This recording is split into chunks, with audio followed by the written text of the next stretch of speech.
할렐루야. 아멘. 할렐루야. 아멘. 여러분, 요즘은 인터넷으로 못 사고 못 파는 게 없죠. 한국 같아서는 당근 마켓에서 웬만하면 다 해결할 수 있습니다. 그런데 외국에서는 이베이라는 사이트가 있어요. 여러분 잘 모르실 텐데, 이베이라는 이 사이트는 특이한 게 뭐냐, 경매를 기반으로 사고 팔고 거래가 되어지는 경매 베이스로 하는 그런 사이트입니다.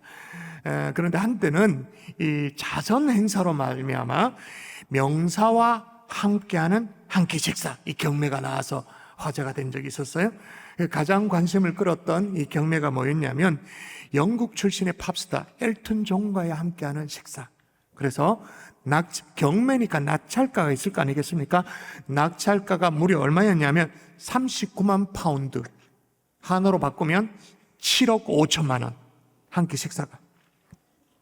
한 끼 저녁 식사치고는 이게 너무 과하다, 그런 생각이 드는데, 어쨌든 간에 두 명의 낙찰자가 있었습니다. 근데 그 룰이 어떻게 됐냐면, 한 명의 낙찰자가 5명을 게스트를 초청할 수 있어요. 그러면 두 명의 낙찰자였으니까 총 12명이 식사하잖아요. 12명이 식사하는 것도 7억 5천을 12로 나누면 1인당 평균 식사 가격이 6천만 원을 훌쩍 넘어. 이것도 적은 돈이 아니야. 근데 수익금 전액이 엘튼 존이 사역하는 에이즈 자선기금으로 도네이션 되어지도록 이제 자선 행사로 진행되어졌죠.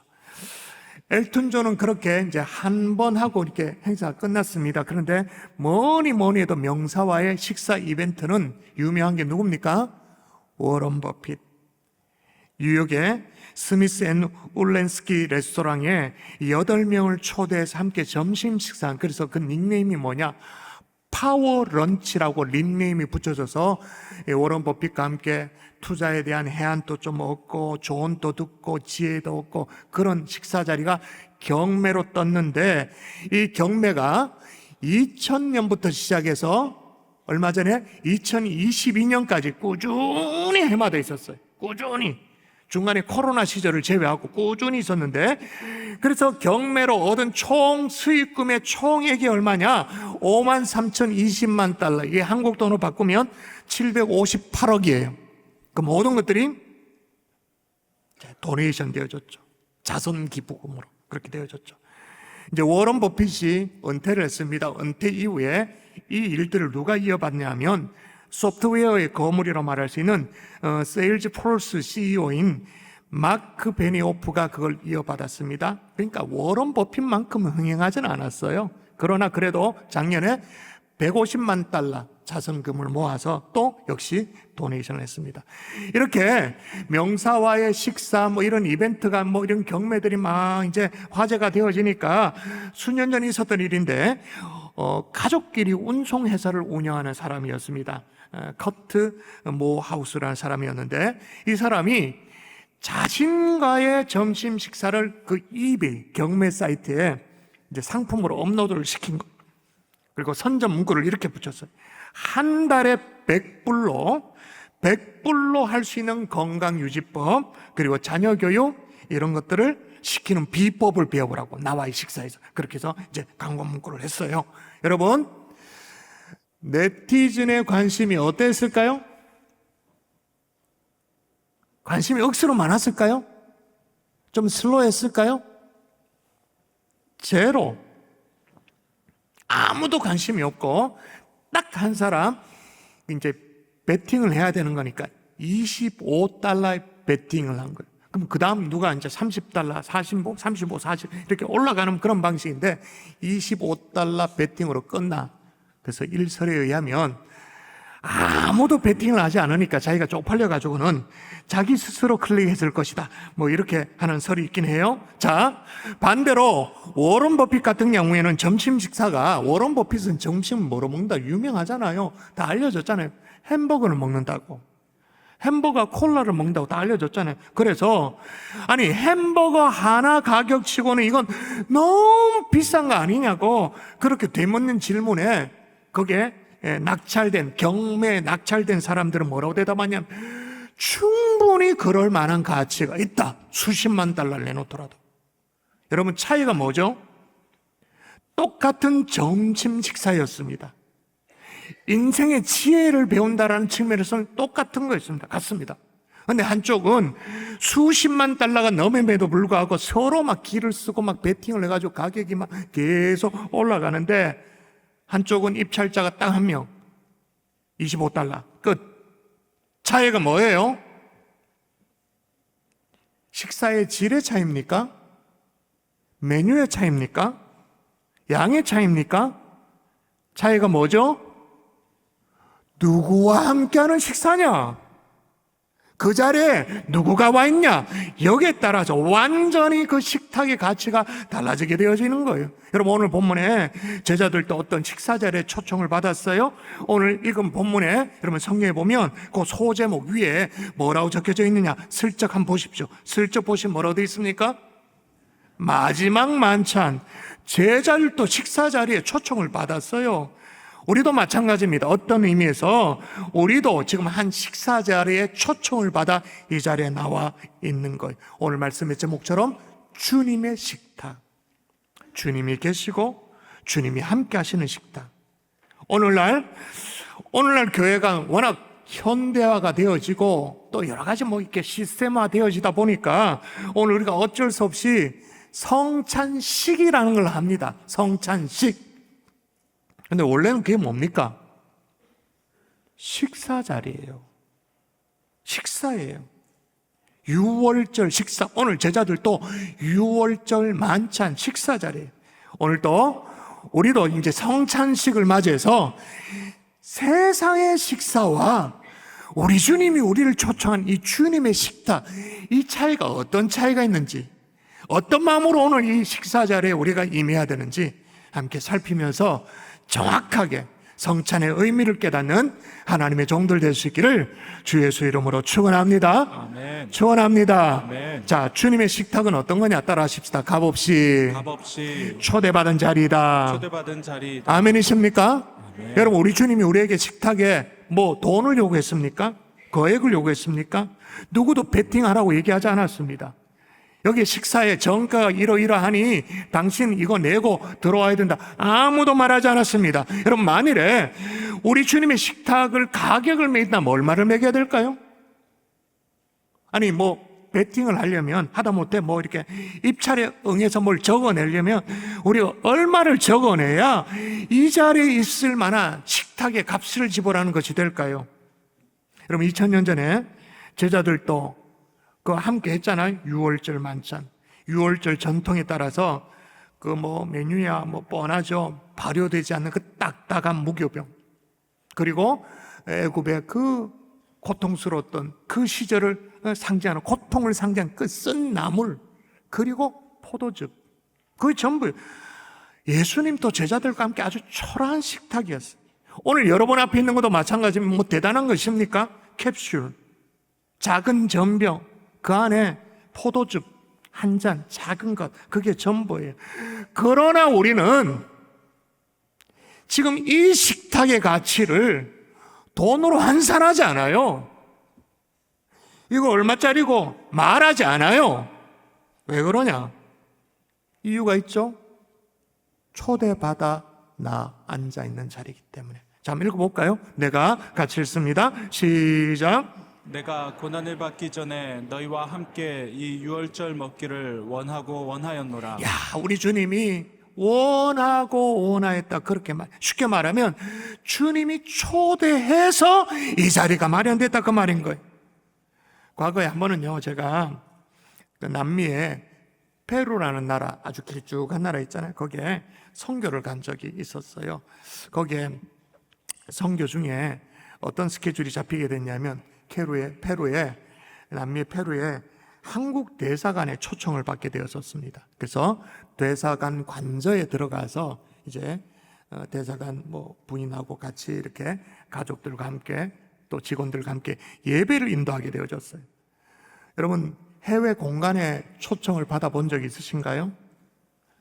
대사관 관저에 들어가는데 저희가 탄 차가 이제 도착을 했어요. 도착을 하니까 이미 찬한발을 다 이렇게 받아갔는가 봐요. 도착하니까 그 관저의 문이 스르륵 열려. 누가 나오지도 않아. 뭐 문 열어보세요 이런 것도 아니야. 신분 확인인 게 아니야. 그냥 바로 열려서 그래서 차가 쑥 들어갔죠. 일정 자리에 딱 들어가니까 딱 기다리고 있는데, 기다리고 있는 사람이 뭐 이렇게 고위 관료는 아니잖아요. 좀 하급 관료일 가능성이 있잖아요. 그런데도 불구하고 제가 그때 좀 감동했는데, 공무원들도 그렇게 머리부터 발끝까지 품격이 있을 수 있구나. 품위가 있어요. 말하는 것 하나나 제스처 하나나 이게 다 품위가 있는데, 손가락으로 이렇게 하는데 이쪽으로 오시죠. 이렇게 하는데 이게 각도가 품격이 느껴지는 거예요. 저 앉아 있어. 이게 아니고. 그런데 제가 마음에 부담이 됐던 게 뭐냐면, 그 바로 앞에 일정이 뭐였냐면, 쓰레기 난민 사역을, 쓰레기 마을의 사역을 이제 하루 종일 하고, 그게 아마 오후 늦은 시간에 대사관자의 약속이 됐던 거예요. 그게 하루 종일 그렇게 돌아다닌 거예요. 그러니까 몸에 쓰레기장 냄새 있잖아요. 쓰레기 마을 냄새, 쿰쿰한 냄새, 꼬리꼬리한 냄새, 이게 어쩔 수 없이 배요. 하루 종일 그렇게 돌아다녔으니까. 그래서 이게 좀 너무 미안한 거야. 몸에 나는 채취나 또 복장도 편한 복장을 해야 되니까 조금 이렇게 남루해 보이기도 하고 미안한 거야. 그런데 하나도 상관이 없어. 내가 좀 이상하게 생각해서 좀 이렇게 좀 머쓱머쓱해 해서 그렇지, 하나도 상관없고, 아까 얘기했잖아, 굉장히 품위가 머리부터 발끝까지 그렇게 품위가 흐르는 그 사람이 나를 딱 에스코트해서, 목사님 여기 앉으시죠, 여기 앉으시죠, 대사관님 금방 돗자리 하실 거라고, 차 뭐 드시, 품위가 느껴지는데요. 제가 아무 문제가 없어. 왜? 대사의 초청이니까. 운동화 끌고 가도 아무 문제가 없어. 청바지 신고 아무 문제가 없어. 여러분, 혹시 대통령이 공식 주최하는 국가 조찬 기도회 만찬 이런 거 참여해 보셨나요? 어젯밤에 TV에서도 중계가 되었었는데, 에이펙이 이제 거의 마무리되어졌습니다. 만찬이 유수가 나오고 트럼프가 참석했고, 뭐 또 어떤 만찬은 시진핑이 함께했고, 뭐 이런 것들이 있는데, 거기 이제 초대받은 기업인들, 정치인들, 각국의 관료들 그렇게 라운드 테이블에 앉아 있잖아요. 그 앉아서 혹시 거기 앉아 있는 사람이 계속 고민하는 게, 오늘 이 호텔에 메뉴가 뭐고? 스테이크 나오나, 스테이크? 비빔밥이가? 고추장 주나? 그걸 생각하고 있는 등신이 어디 있겠습니까? 그죠? 중요한 게 뭐예요? 누가 이 자리에 나를 초청해 줬느냐? 누가 나를 오도록 해 주셨느냐? 여러분, 오늘 이 펼쳐져 있는 주님의 식탁, 주님이 우리를 초대해 주신 줄 믿습니다. 분명히 오늘 본문에 그렇게 말해요. 내가 고난을 받기 전에 너희와 함께 이 유월절을 먹기를 원하고 원하였다. 주님이 초대한 거예요. 만유의 주요 만군의 왕이신 주님이 여러분을 직접 초대해서 이 자리에 여러분을 앉혀 놓으신 거예요. 아멘이십니까? 아멘. 근데 그렇게 초대하실 때 말이에요, 우리에게 어떤 자격을 요구하지 않았어요. 지난 또 한 주간 동안은 경주는 거의 철통으로 누구도 접근을 못했다 그랬잖아요. 근데 여기는 그렇지 않아. 어떤 자격을 요구하지 않아. 어떤 학벌, 어떤 지방, 어떤 배경, 하다못해 돈 보따리라도 싸들고 와야 되냐, 그런 것도 아니에요. 세상은 철저하게 자격을 요구합니다. 당신이 누구냐, 신분이 어떻게 되냐, 그런 걸 요구해요. 그런데 우리 주님은 정반대요. 한번 볼까요? 읽어볼까요? 같이 읽습니다. 시작. 오라 너희 모든 목마른 자들아 물로 나아오라. 돈 없는 자도 오라. 너희는 와서 사 먹되 돈 없이 값없이 와서 포도주와 젖을 사라. 할렐루야. 이 무슨 말입니까? 목마르냐? 어서 와, 어서 와. 돈이 없어? 근데 굶주려서? 괜찮아. 값없이 와서 포도주와 젖을 사라. 무자격자가 환대를 받으면서 환영받을 수 있는 유일한 식탁이 바로 주님의 식탁인 거예요. 또 하나, 여러분, 우리는 이 주님의 식탁의 가치를 돈으로 환산하지 않는 이유가 또 있어요. 우리가 이 식탁에 앉아서 우리가 뭘 먹고 뭘 마시느냐? 자, 뭘 먹는다고 말합니까? 읽어볼까요? 같이 읽습니다. 시작. 또 떡을 가져 감사기도 하시고 떼어 그들에게 주시며 이르시되 이것은 너희를 위하여 주는 내 몸이라. 이것은 너희를 위해 주는 내 뭐라고요? 몸, 주님의 몸에 얼마를 먹이겠어요? 또 보세요. 자, 저녁 먹은 후에 시작. 저녁 먹은 후에 잔도 그와 같이 하여 이르시되 이 잔은 내 피로 세우는 새 언약이니 곧 너희를 위하여 붓는 것이라. 예, 이번에는 잔이 뭐라고요? 내 피로 세우는 새 언약이다. 그러므로 성찬식은 따라해 볼까요? 예수님을 먹는 자리이다. 먹는 자리이다. 좀 이상하게 느껴질 수도 있어요. 예수님을 먹되 내 영혼을 살리고 지옥 갈 나를 천국으로 인도하는 구세주 주님을 영적으로 모시고 먹는 자리. 세상에 알 턱이 있습니까, 이걸? 이 영적인 원리를 세상에 알 수가 있나요? 세상은 고작하고 여기 지금 본당에 모여있는 우리도 성찬이 뭔지도 모르고 그냥 한쪽은 정신없이 살다가 들어와 보니까 성찬식 하는갑다. 그래 앉아있는 사람들이 많이 있는데 세상이 이걸 알 턱이 있나요? 모르죠. 그러니까 초대교회 시절에는 이렇게 오해를 해요. 예수쟁이들 인육을 먹는 아주 야만인이라고 그렇게 오해를 받기도 했어요. 여러분, 우리 주님은 이 거룩한 식탁에 세상의 어떤 조건도 요구하지 않고 우리를 초대해 주신 줄 믿습니다. 아멘. 정확하게 말하면 그렇게 자리에 함께 앉기를 원하고 주님이 원하셨던 거예요.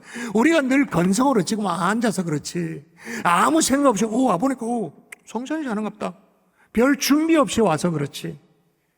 자신의 몸과 피를 내어주신 주님 앞에 한없는 감사와 영광을 올려드리며 성찬에 임할 수 있기를 주 예수의 이름으로 축원합니다. 아멘. 자, 그러면 우리는 왜 이 거룩한 식탁의 성찬에 왜 우리를 불러주셨는가? 이유가 있어요. 초대 이유가 있어요. 따라 하십시다. 기억하라고. 성경 볼까요? 19절 또 읽습니다. 시작. 또 떡을 가져 감사기도 하시고 떼어 그들에게 주시며 이르시되 이것은 너희를 위하여 주는 내 몸이라 너희가 이를 행하여 나를 기념하라. 이를 행하여 어떻게 하라고? 이를 행하여 나를 기념하라. 영어로 말하면 remember.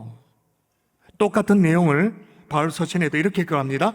이것은 너희를 위하는 내 몸이니 이것을 행하여 나를 기념하라. 근데 기념하라고 말하니까 이걸 또 오해를 해요, 사람들이. 기념하라고 말하니까 성찬식을 무슨 기념식처럼 8.15 광복절 광복 기념식, 개교 기념일 기념식, 그렇게. 여러분, 이 성찬식과 관련해서 잘못된 양극단의 입장이 있어요. 잘못된 양극단의 입장 중에 하나가 첫 번째가 뭐냐면 단순히 기념으로만 생각하는 거예요. 그래서 아무 감동이 없어요. 아무 느낌이 없어. 기념하지 뭐. 홀라당 마셔버리고. 그냥 기념이에요. 이건 마치 뭐가 똑같냐면 한 지붕 아래 한 이불 덮고 사는 부부가 있잖아요. 근데 세월이 지났어. 애정도 식었어. 또 살아야 되겠네. 아이고 막 고달플 거 생각하니까 막 머리가 지끈지끈해가지고 결혼 기념일 날 근처에 가지고 케이크 사가지고 하나 들고 들어가서 여보 오늘 결혼 기념이지 불 켜놓고 같이 후 불고. 근데 아무 애틋함이 없어요. 그냥 살라고 하는 거야. 그냥 기념. 살라고 한다 그러니까 지금 웅성웅성하네 막. 그런 기념. 성찬식 기념. 잔 어떤 경우는 제가 그런 경우를 봤다 그랬죠. 잔을 이렇게 홀라당 마시고는 요걸 가지고 입을 헹궈 가글을 해. 앞에 떡을 먼저 먹었잖아요. 이빨 사이에 낀 게 있는 거라. 그래 그걸 가지고 가글을 하고 있어요. 아무 생각이 없이 그냥 기념. 또 다른 양극단은 또 뭐냐면 성찬을 무슨 굉장히 홀리한 무슨 요술처럼 여기는 거예요.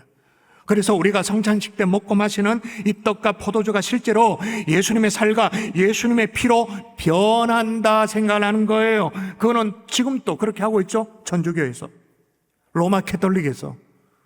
진짜 그렇게 믿고 그렇게 따르고 있어요. 그래서 성찬식 때 부스러기 흘리면 그건 진짜 큰일 나는 거예요, 거기서는.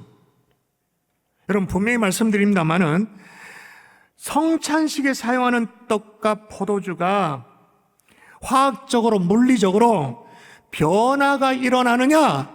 그렇지 않아요.